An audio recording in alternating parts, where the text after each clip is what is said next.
So I just gave Brandi a gift. And what do you think, Brandi? What is it? It's a BOLP Bitches shirt. Dry fit. We're going to send one of those to Nikita. Here, I'll just put it on.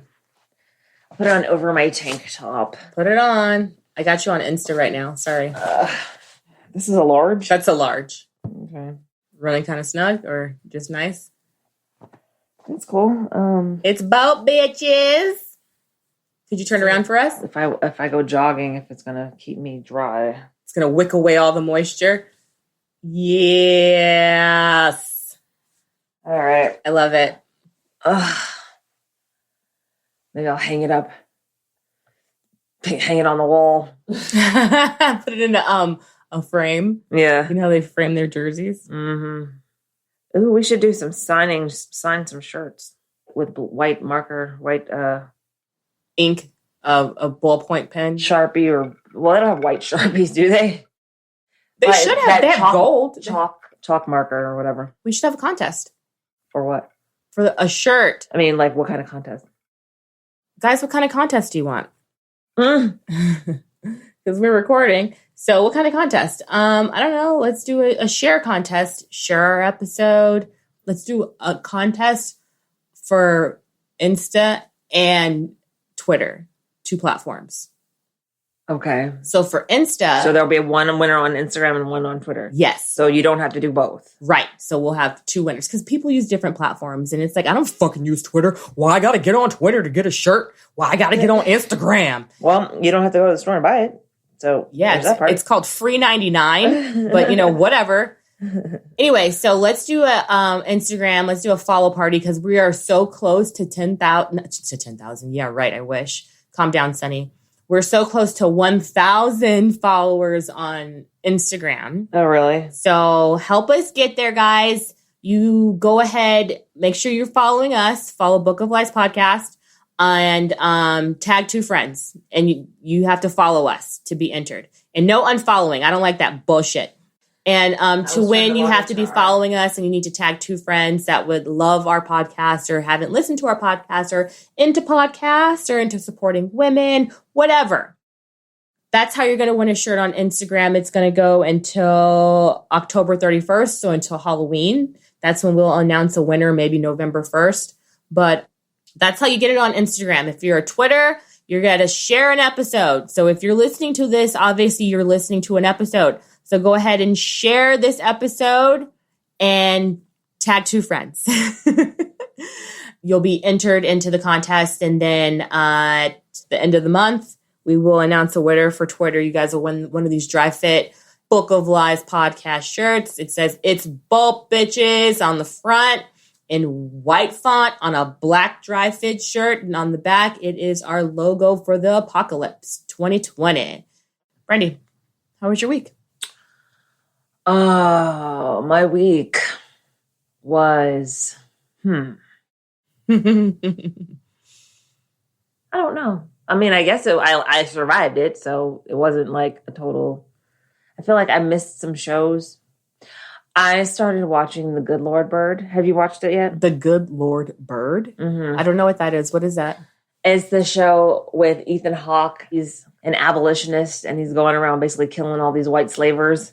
And he has this little boy with him named Henry, but he thinks her name is Henrietta. He thinks he's a girl. He thinks the boy's a girl. Okay. The boy is a boy. Okay. He makes him wear a dress. Oh, my God. And calls him Onion. Oh, shit. Because... he stinks? No, because he gave him a dried up onion.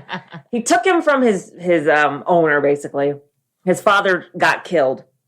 He took him from his owner, and he was like, oh, and he thought his name was Henrietta because he misunderstood what the father had said. Mm-hmm. He took her, he's like, here, I'm going to give you this to have a gift for you. And it's an onion. And it's an old dried up ass onion. And for some reason, a viejo Savoya? The kid, Henry, he eats the onion because I don't know why. He told him not to eat it, but he still ate the fucking onion. So he was like, from now on, we're going to call you Onion. And so now they call him Onion and they think he's a girl. That's weird. But it's funny. The show is funny. And he's basically riding across the South, freeing slaves and killing slave owners. Slavers. They call them slavers. That's what's up. But it's funny. There's only 2 episodes so far. So I've got at least 6 weeks left of watching. But yeah, he's kind of crazy. He's like, he calls himself a preacher. He's not really a preacher, but he calls himself a preacher. He calls himself a man of God. Mm-hmm. And like, he forces his kids to recite scripture. And it's funny. Like, it's entertaining. And then I think tonight is the what does it come on? Season finale. It comes on Sundays. It's on Showtime. Okay, Showtime. But tonight is the season finale, I'm pretty sure, of Lovecraft Country. Woo-wee. And damn, that's another one. That one's about Jim Crow freaking Chicago and fucking all the bullshit that went on there. And there's some horror and sci-fi elements. So my TV watching has been fun. Oh, also I started watching, it's a Hulu show about these two kids. They're basically like half demon and half human. And I forgot what it's called. Does it have something to do with dragons? No, there's no dragons. Okay. Their mom is possessed by a demon. Their father is a demon. And well, damn. they both have powers. And they're trying to get their mom, like, I guess trying to help their mom get free of a demon, but their father was a serial killer. It's deep. It sounds really fucked up. Deep, yeah. If you guys know what it is, let us know. I know what it's called. I just started watching it yesterday, though. And so I think I'm like 2 episodes in. But that's how my TV watching has been going. But what's going on with you? How was your week? Well, guys, my week is going well. Thanks for asking. Okay. Today's my anniversary, 5 years. And so yesterday I did the most, and I am absolutely sore today. I'm tired. I need to like slow my hot ass down, but I went golfing with Jamal. He took us golfing. That was my first time on the range. So he was like, oh, we're going to do the range first. So I hit some balls, and he was just like, oh, you need to do it like this. You got to do it like that, blah, blah, blah. I was going to say, how was that, Mr. Coach Man? He's such a coach, and it's okay. At first, I was just like, you're getting on my nerves. I was just like, on the range. But then once we got on the course, because then we played 9 also. So it was a lot more fun. It's better being like in the action because it's different and you have to adjust to different things. When you hit your ball in the middle of Timbuktu, you got to bring it back and you're just like, ugh. And then it was just a good time. Like we went to Rancho Sierra, I think that's called, like an Avenue D, and out there somewhere. In the east or the west? East, 60th East. Because there's a Cross Sierra Highway. Yeah. It was fun, but I'm really sore. And then we went out to dinner. We went to Salt Lick Tavern in Lake Hughes. And we just went the back way. We just went to 60th and crossed over to 110th. And it was like right there. It was a really nice drive. It was like scenic. Salt Lick. Yeah, Salt Lick Tavern. And they opened up this year. They opened up in February. So for a restaurants fail. And in Corona, a lot of restaurants fail, and they're doing pretty good. So it was a nice ambiance. The food was good. The service was great. What do they have, like American food? Yeah. So Jamal they had like a shepherd's pie special. What? Listen, it was Merlot braised short ribs and like mashed potatoes. Yeah. Mm-hmm. Yeah. Mm-hmm. I got a veggie bowl. It was like a veggie brown rice bowl, and it had like squash and veggies, mushrooms, blah, blah, blah. And I was just like, hit mama with some salmon. It's been 5 years. I need the protein. So I just got a piece of salmon on top of it. And it was nice. And we got like calamari and we had some drinks and we checked in with each other. Yeah. Which was really nice. You're like, it's been 5 years. What do you think? Let's renegotiate our contract. Honestly, though, but like it was really nice to be out, just me and him, because we haven't been alone. Mm-hmm. We haven't been alone in a really long time, like since Corona. And by that, I just mean like to talk with each other. And our phones didn't work where we went to dinner last night. Out in the middle of nowhere. Yeah, so it was just us, like connected. So it was good. And, we're just like, hey, 5 years ago, we were here and we didn't have this and we didn't have that. Now we're here. How are we going to level up for the next 5 years? Mm-hmm. And so it was really nice. And I love my husband. But I'm sore. I'm so sore. I'm so sore. Golf is a workout, whether we want to admit it or not, because fat Donald Trump golfs, but whatever. I think it was a lot of golf, and then there was a lot of celebrating. All right, then.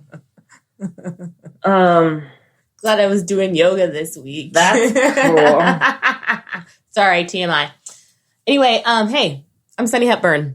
And I'm Brandi Fleeks. And this is Book of Lies, the podcast. It's BOLP bitches. It's BOLP bitches, and we got shirts. You're so weird. I'm so happy. I'm so happy they finally came in. Like, she texted me this morning. She's like, the shirts are in. I was like, when can I get that? Is she local? Yeah. A local person? Uh-huh. Oh, yeah, that's right. You said it was somebody's daughter. It's Liz's daughter. Okay. Mm-hmm. Yeah. Mo creates, and she does a bunch of, like, she'll do shirts, doggy apparel. Like, she makes all kinds of stuff. She does the shirts for One Core. She's making it happen, and those shirts are pretty legit. That's cool. I think I would probably like a V-neck or something, though. Do you feel like the neck is kind of high? No, I just feel like the words are, like, a high. Like, I feel like this should be shifted down a wee bit. Yeah, like, you know. Do you think that's like 2 inches right there? From the top? Yeah. So we should probably make 4 inches from the top. Yeah. Okay. Hey, new listeners. Hello. Listeners. Hello. All the listeners. Welcome to the podcast. If you're a new listener, thank you for joining us. I hope you like it. Go ahead and just subscribe now before you don't like us anymore. Subscribe. Leave a review. You can connect with us on social media. You can follow us on Twitter at Book of Lies Pod. If you want to win a shirt, you definitely need to be following us there. On Instagram and Facebook, Book of Lies Podcast. And go ahead and visit our website, bookofliespodcast.com, and you can listen to all our previous episodes. I think I put some of our YouTube videos up there. I'm trying to stay on top of that. Our latest one, I didn't do that. We did a YouTube video. You didn't do what? I don't think I added the new YouTube video to the website this week. It's on the blog. Oh, good job. Come through, Brandi. I know I posted like on the homepage. That's what I'm saying. So we shot a YouTube video this week. Tell them about the YouTube video. I can't. I don't remember. Like, it was about a bunch of paycheck protection loan fraud, and of course the government's bullshittery about this fucking election. But it's there.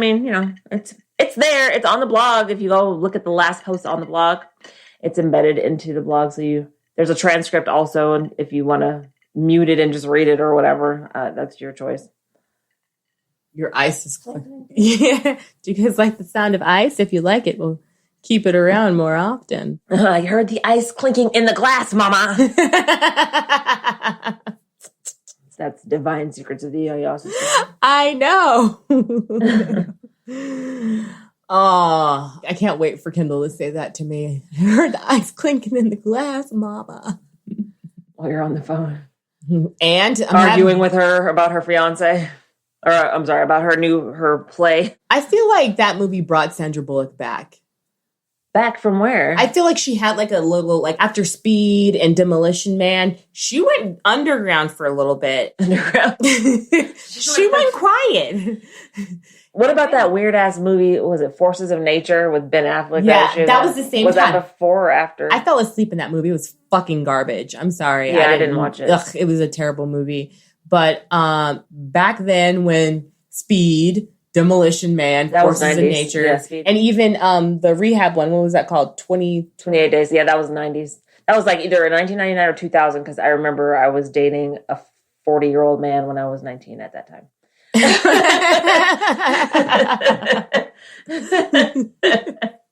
And we went to see that movie 28 Days Later. I love that movie. It happens. We've all dated 40-year-old. I'm married to a 40-year-old man. Well, that doesn't count. Well, when I was 27, I dated a 40-year-old man. So I wasn't 19, though. Ain't nothing wrong with that. It's okay, y'all. Actually, he was 35, I think. Damn, you're mean. But same thing. Yeah, same thing.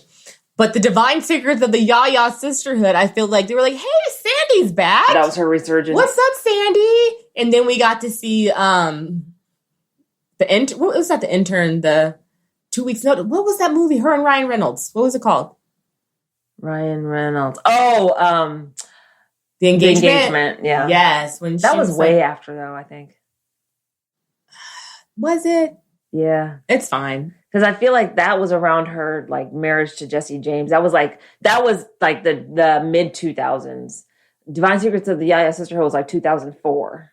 Okay, we like Sandra Bullock, okay? So get over it. I can hear that. Oh, yeah, I wanted you to put your cup down. I don't know how we even got here. Mm-hmm. Leave the ice in there. It sounds great. Thank you guys for listening. Brandi, what were you telling us about? You were telling us about the YouTube. It's embedded on the website. Check it out on our blog on the website as well at Book of Lies Podcast. And we got a letter this week. Another one? No, this is a different one. We just got a letter. There we go again with that shit. we got some mail. So guys, send us some mail, please. We got a nice letter from listener Nikita out in Oklahoma. And thank you, girl. Thank you for listening. We help her get through her day of the mundane.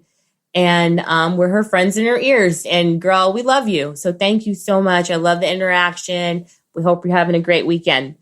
We won that prize from a tap on the wrist. So today we are having a machete. Yeah. And the machete is a vodka, pineapple juice, and tonic cocktail. Is it tonic or club soda? It's tonic. Okay. Because, one has sugar. Yeah, it's tonic. Oh, the tonic has sugar. Club soda does not. Yeah. We substituted it for sparkling water. Sparkling water, La Croix. I was actually going to get tonic, but it costs more than the La Croix. So I was like, I'll just get this La Croix. That's when you make financial decisions, girl. You still came through. Brandi provided the booze today, and I'm very happy about it. So, thank you guys for listening. Thank you guys for being here, and we hope you enjoy the podcast. So what are we talking about today, Sunny? I was waiting for you to ask me. Were you, though? Brandi does not know what we're talking about, guys. So, she said that she didn't want us talking about, she didn't want anybody to know.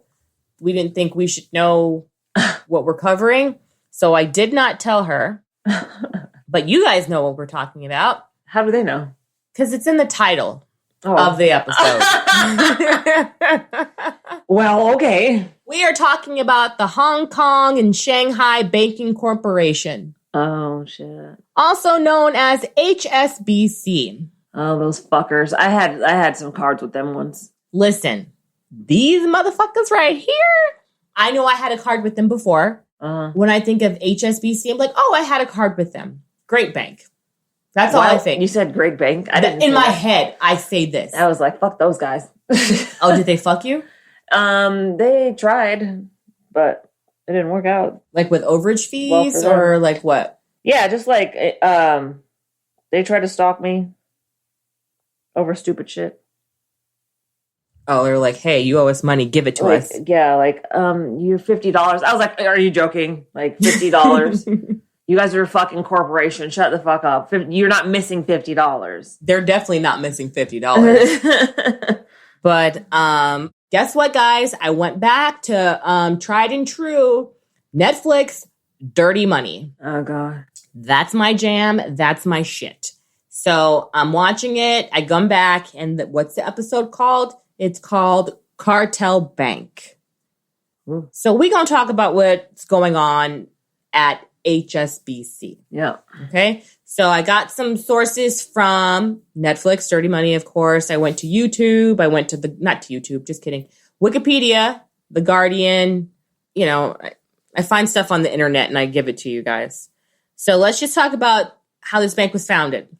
So the Hong Kong and Shanghai Bank was established in British Hong Kong in 1865 and was incorporated as the Hong Kong and Shanghai Banking Corporation in 1866. And it's the founding member of the groups of banks, HSBC, HSBC US, HSBC here, there, wherever. The way the bank was started was after the British established Hong Kong as a colony and the aftermath. Always fucking colonizing shit. It has a lot to do with colonization. This happened in the aftermath of the first Opium War or whatever. I was like, what the fuck is the Opium War? So this is also known as Opium War and the Anglo-Chinese War, which was a series of military engagements fought between Britain and the Qing King Dynasty? Qing. Uh-huh. Is that how it's pronounced? It could be Qing or King. Qing dynasty of China. So pretty much what these motherfuckers was like, they wanted to trade. They're like, hey, China, we want to trade with you. You need to open up the gates. And they're like, no, let it go. We don't need to do shit. You can't come into the gates. Elsa says the gates are closed. You can't come in. Elsa. It had a lot to do with opium. They wanted to trade opium. They wanted to be legal. They wanted to tax it. Mm-hmm. And people were like, no, dude, you're going to have a bunch of fucking heroin addicts running around all over the place, which was the problem. Yeah. So there was a lot of struggle with China. They got effed in the deal pretty much. So Britain was able to open up 5 different ports of trade, started trading their goods and, taking what wasn't theirs. Right. As colonizers do. I didn't mean to yell. I'm sorry. The British government insisted on the principles of free trade, equal diplomatic recognition among nations, and backed the merchants' demands. The British Navy defeated the Chinese, blah, blah, blah. Anyway, that's the Opium War, right?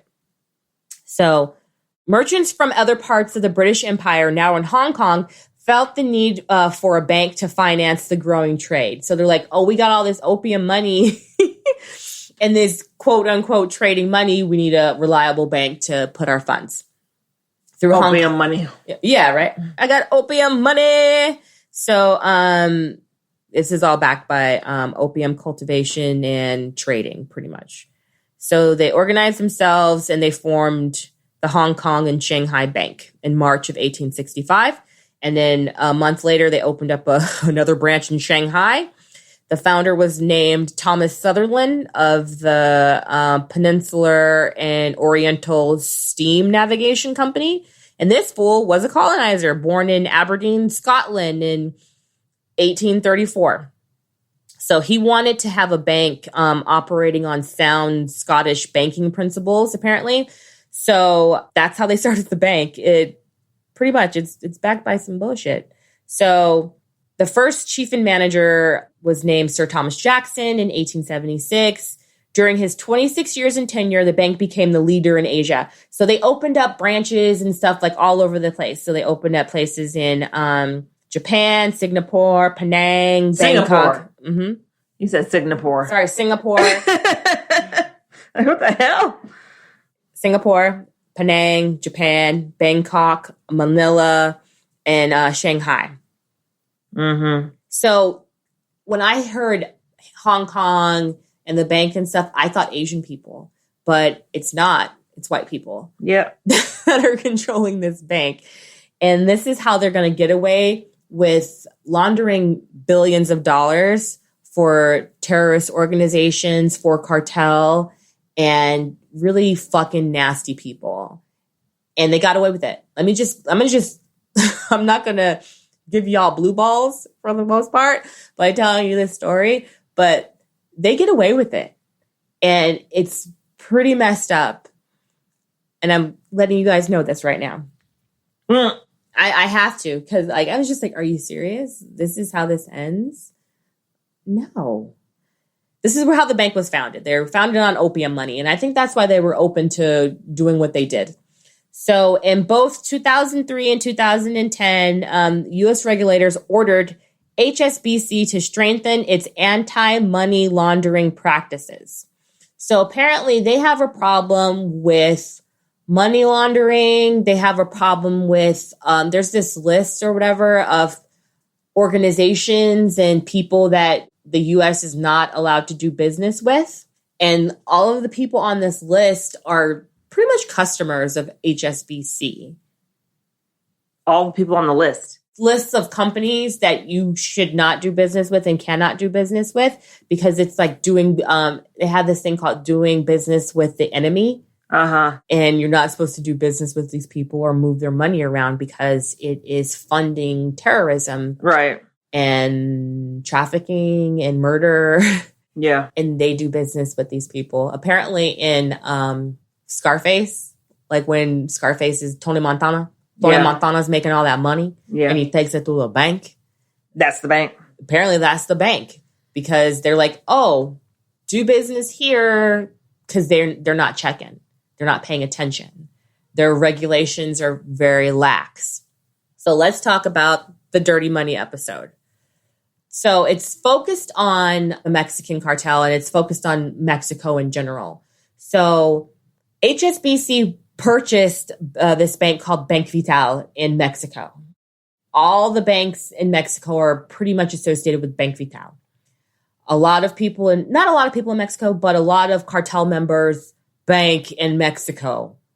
And HSBC just bought all of their accounts. In 2001, they made this merger and bought these banks. So they know there's certain organizations that they shouldn't do business with. They know that there's certain accounts that are bringing in shitloads of money every day, hundreds of thousands of dollars on the regular. And they're like, as a bank, you should know who you're doing business with. You need to pay attention to who you're fucking with. That's how banks get away with that shit. Because they're like, it's not our business how you make your money. It's not our business what you're doing with your money. Mm-hmm. We don't and they get away with it because they're like, well, we didn't know where he was getting his money. His name says Tony Montana on the account. What are you talking about? It's not our job to investigate where their money is coming from. Yeah. It says Pablo Escobar and he lives. Hello. They definitely turned a blind eye a lot. Yeah. So, but I mean, okay, if you go to a bank, let's say you go to the bank, because they ask you like when you're applying for or when you're opening an account, it usually asks like what your job is, like who your employer is or whatever. Yeah.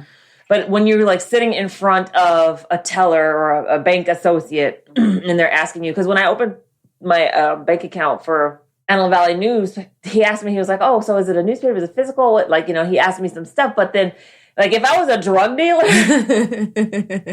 or a cartel and I was like, don't worry about that, they'd probably be like, okay.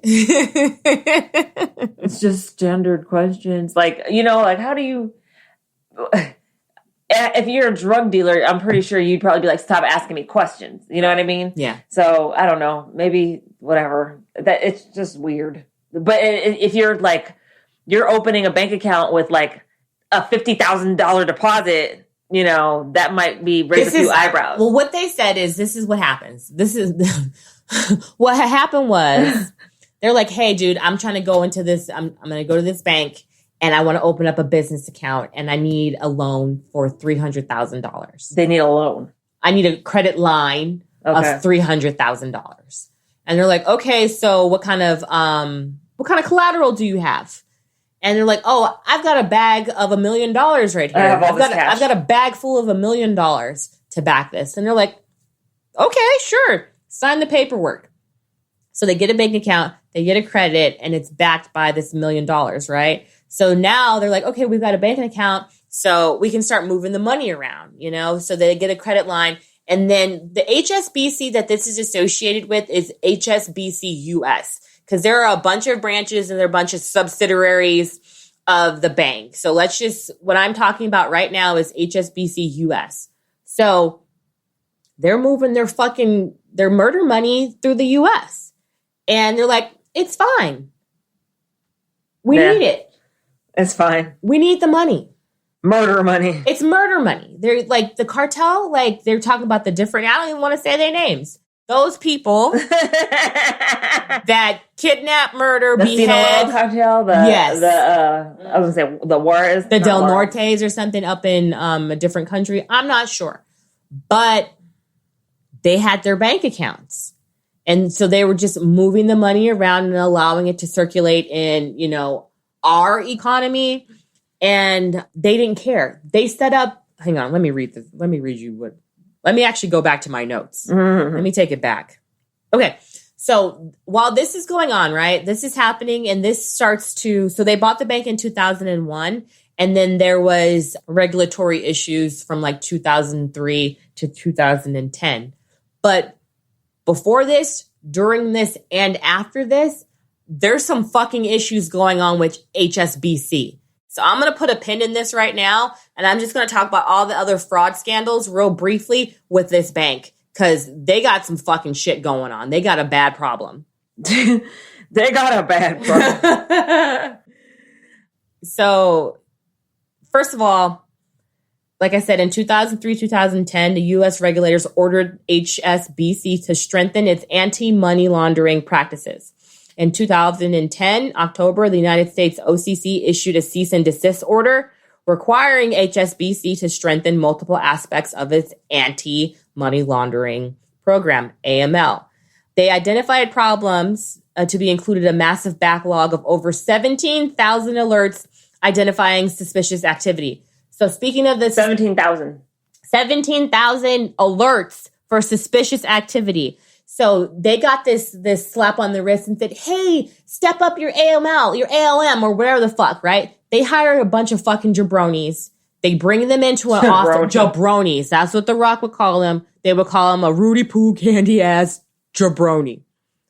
I'm not calling them Rudy Poos. I'm not calling them candy asses, but I am calling them jabronis. So they hire these people to just go and delete the alerts. They're like, this is your job. Your work is on anti-money laundering. The guy gets in there. He's like, why are all these jokers in here? I have on your suit. I'm here to do like the Lord's work with anti-money laundering. And they just sat him down at a cubicle and they're like, just delete these alerts.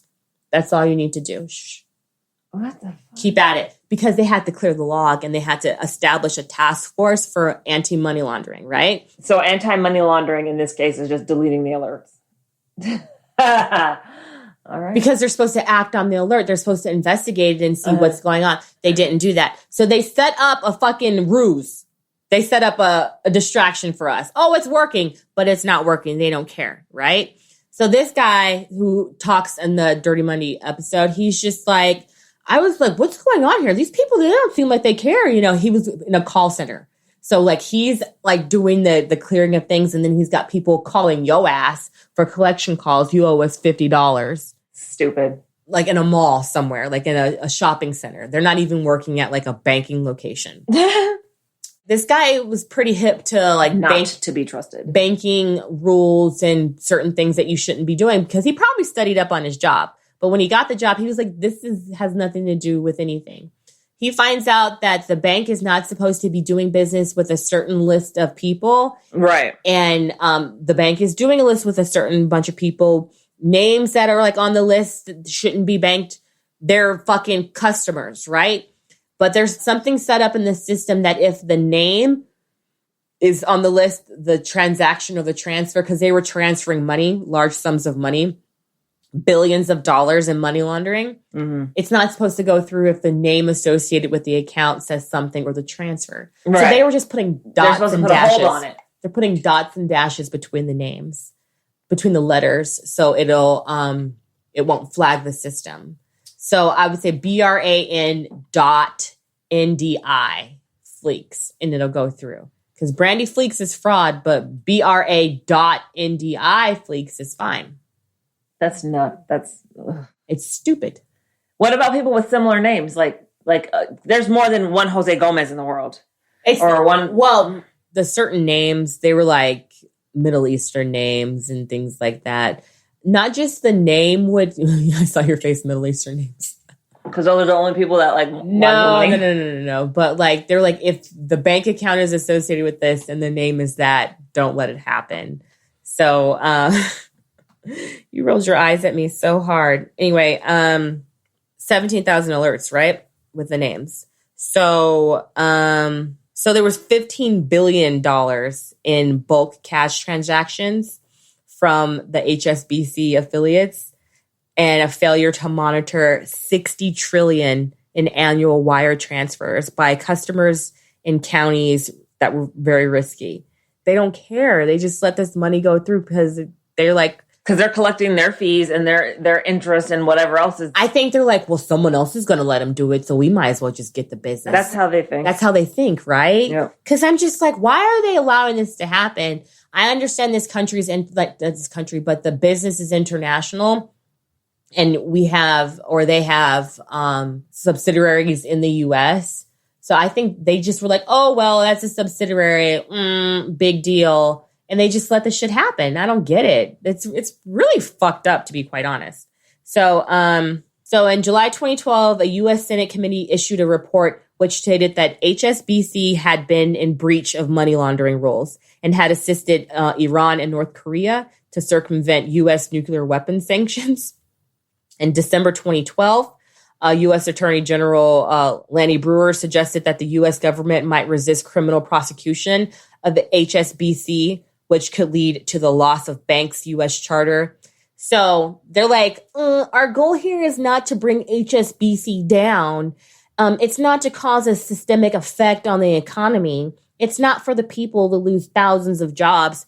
And it's like, this company's so fucking huge. If you pop one of their pimples, it's going to affect the whole world or something. Because that's what it is. It's just a pimple. Like, for a global company and for you to shut down like the U.S. branch of it or to hold them fucking accountable for some bullshit that they allowed through, it's going to affect the U.S. economy so much because they're huge. They have so much money. I'm talking through this right now. But it's just like, nobody got in trouble.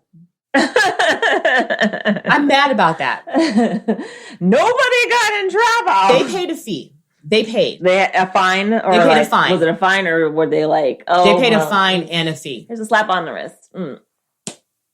Whose order is it to say, fuck it, let them do their thing? Like, somebody at the top had to be saying, you know what, it's fine. It's fine. Because it wasn't just some, account manager or some fucking, the CEO, collections agent or something. It has to be somebody at the top has to be like, let them do it. You know what I mean? Like, you don't freaking unilaterally just say, okay, well, I'm this bank teller and we're just going to let this pass. So who is at the top saying this is fine? Just do it.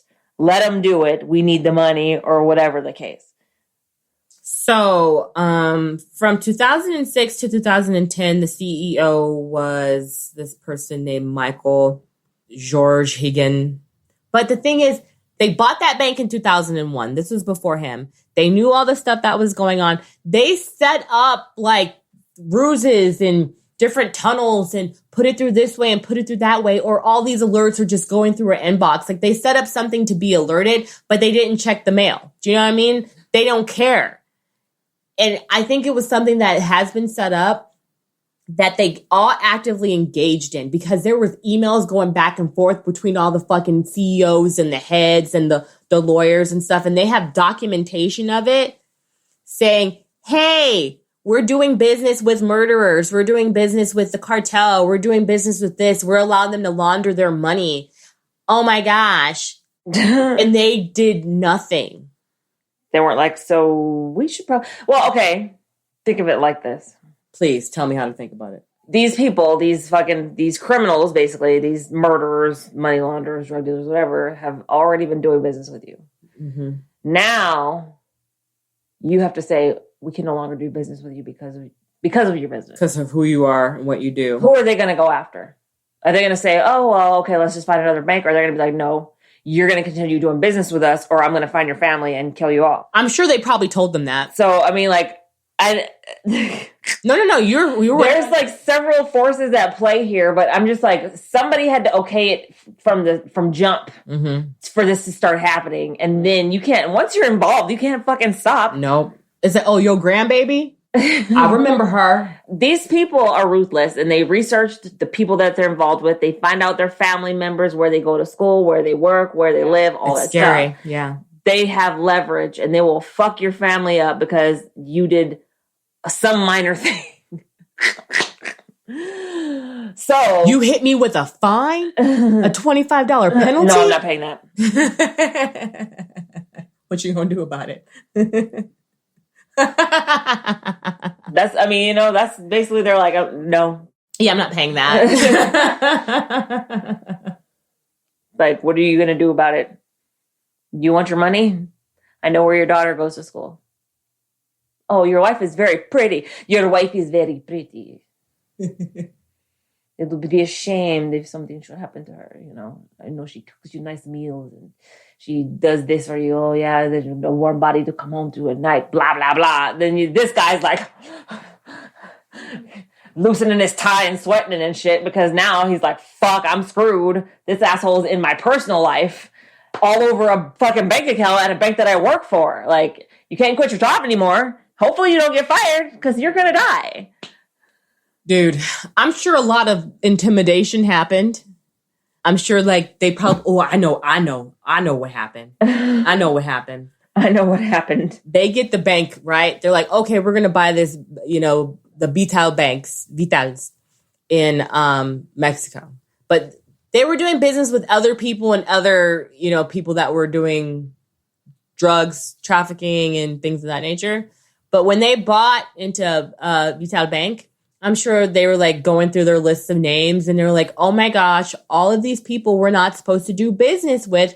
What are we going to do? Right? What are we going to do? Right. And instead of like HSBC sending them a letter saying, hey, we bought your bank accounts. I'm sure the people, the cartels was like, hey, we know you got our bank account now. And this is how you need to handle it. Okay. Or we're going to have some serious problems. Yeah.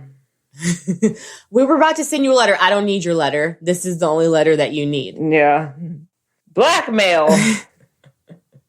Because, hello, they kill people. They're not fucking above blackmail. Hey, I kill people. Mm-hmm.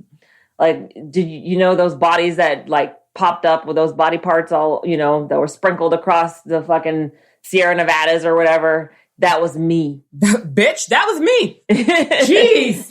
Wow. Remember those body parts that were found in Baja? Yeah, that was me. That was me. Well, in February of 2016, 4 families of Americans killed by Mexican drug cartels decided to sue HSBC for allegedly contributing to the deaths by allowing the gangs to launder billions of dollars. Mm-hmm. So they were like, you know what? We're going to fucking sue you for your negligence. Go after the money. Follow the money. I'm not really sure how what was paid out because on the article I read, I didn't get the total amount. But I like that these families went after them and they went into detail about what happened to their family members. And it was really fucked up. I was like, why did I have to read this? Because it's a cartel and they'll just kill you. Kidnapping people at their fucking wedding, killing them, suffocating them. Like, it's messed up. Like, I just got married and you took my husband and my brother-in-law and my father-in-law. And I've never seen them again. It's messed up. Like I said, they're like, we're going to ruin your family, ruin your life if you don't do shit the way we want it done. They don't care. Yes. So in 2012, a U.S. Senate reporter described that the bank had a pervasively polluted culture that saw it allow rogue nations and terrorists to move hundreds of millions of dollars around the financial system. U.S. prosecutors said that deposits at Mexican branches were so frequent that drug traffickers used boxes that were designed to fit perfectly through the teller windows. HSBC apologized and pledged to reform its procedures. So they were fined. Guess how much? $100,000. No, they paid a lot of money. $2.5 million. More? More. $50 million. More. $100 million? More. $350 million? More. $1 billion? A little bit more. Damn. Okay. So $1.9 billion in a settlement. Good. Okay. But the thing is, they settled and they paid that money. They sent a letter. They're like, we did it. You're right. Everything you're saying we did. We orchestrated this. We did that. We did this. We did this. Yes, yes, yes. If we would have went to trial, we would have had to admit it, but we didn't because we paid $1.9 million. Mic drop. It's messed up that they can just buy their way out of a lot of trouble. Well, again, they didn't go to trial because otherwise the government would have had to impose, and the government might not have even imposed, $1.9 million or whatever. What is it? $1.9 billion. $1.9 billion settlement. The government could have been like, you know what? It's a bank and they're not responsible for, Yeah.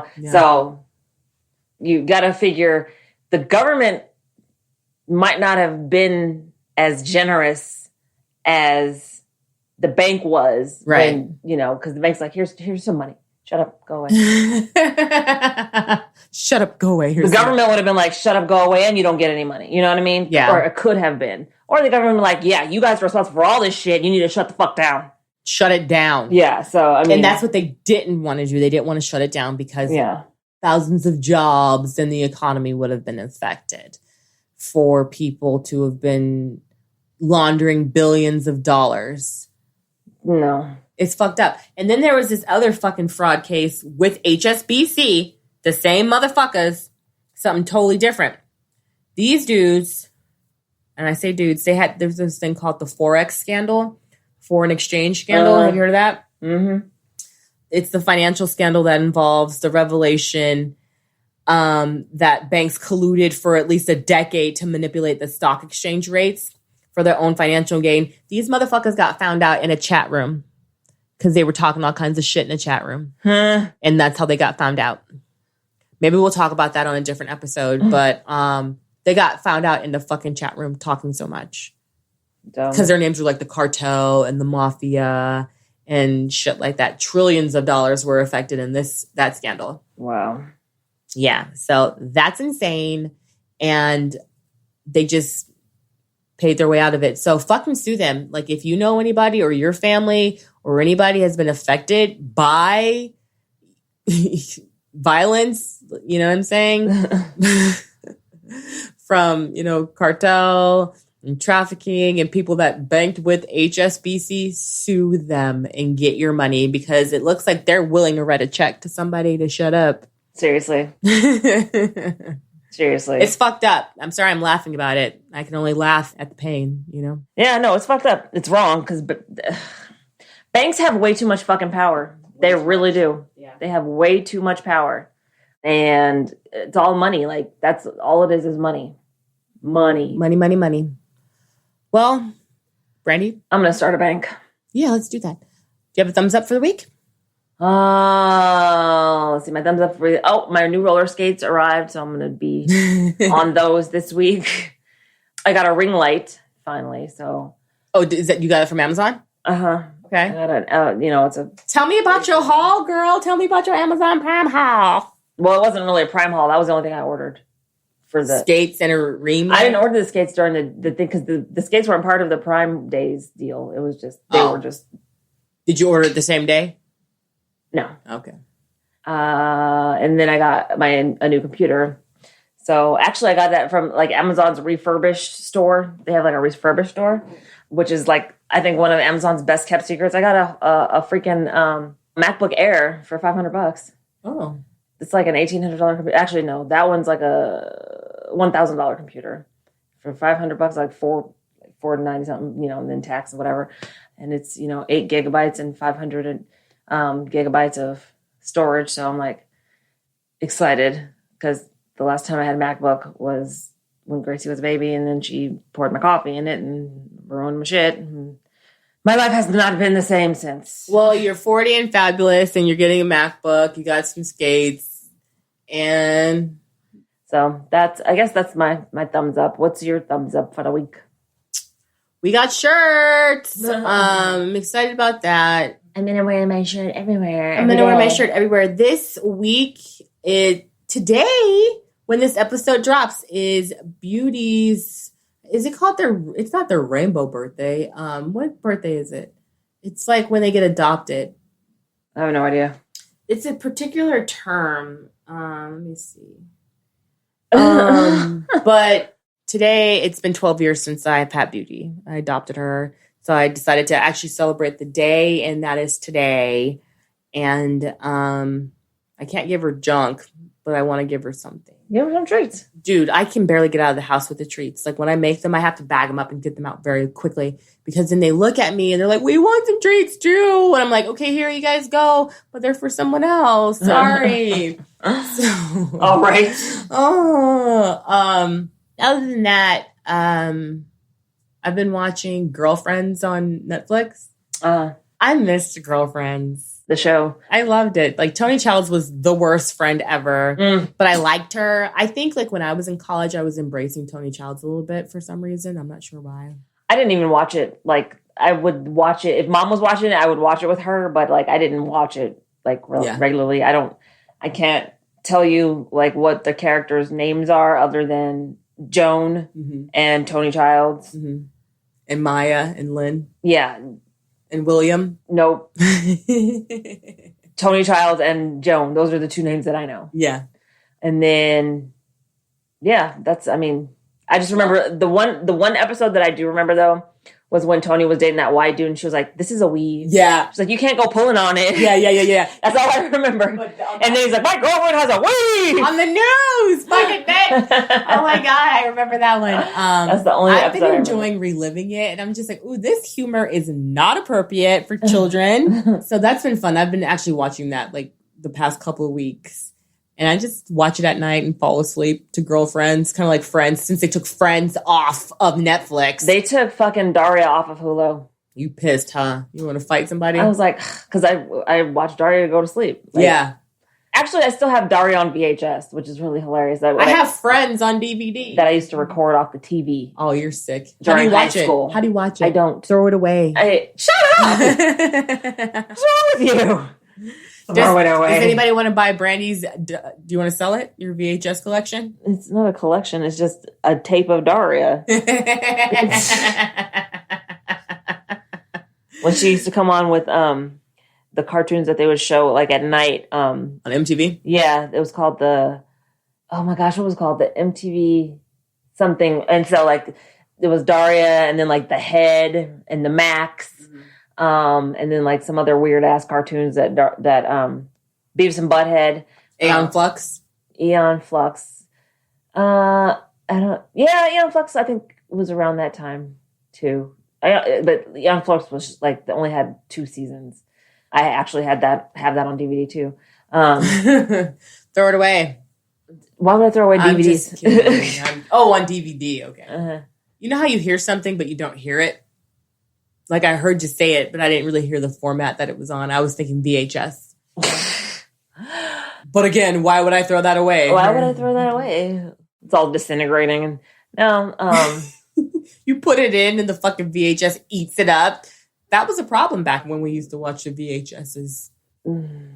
But that's my thumbs up, pretty much. I'm just kind of sticking around. I started some kale and broccoli seeds, and those winter vegetables. Yes, they're cool weather vegetables. So each, like with cabbage, each plant is like one head. So if you want multiple cabbage, you have to plant multiple plants.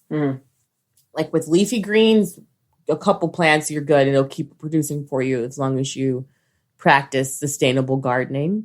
But I did start a bunch of red cabbages, and they sprouted. And it's best to just start them indoors and then transplant them outside. Because when I throw seeds out there, I feel like they never take. Only sometimes. But that's exciting. Gardening for the fall. I'm going to be getting some more chickens. When are they supposed to be arriving? At the end of the month. And I cleaned out the chicken coop today. There was so much chicken shit in there. I'm sure there was. All they do is shit. Clean that up. And, that's about it. Well, thank you guys for listening. Thank you for joining us. Thank you for coming back. And if this is your first episode, thank you for being here. We really appreciate you. So if you did like this episode, go ahead and leave us a review, subscribe, come back. We've got 90 episodes up. This is our 90th, and this is a big deal. Oh my gosh. Oh my God. We're 10 weeks from the 100th episode. Yes. What are we doing for that? We need to do something. I'm going to get some balloons. Okay. Get some balloons. Make a production of it. Yeah, do it. Leave us a review. Come back. We really appreciate you. Follow us on social if you want to connect.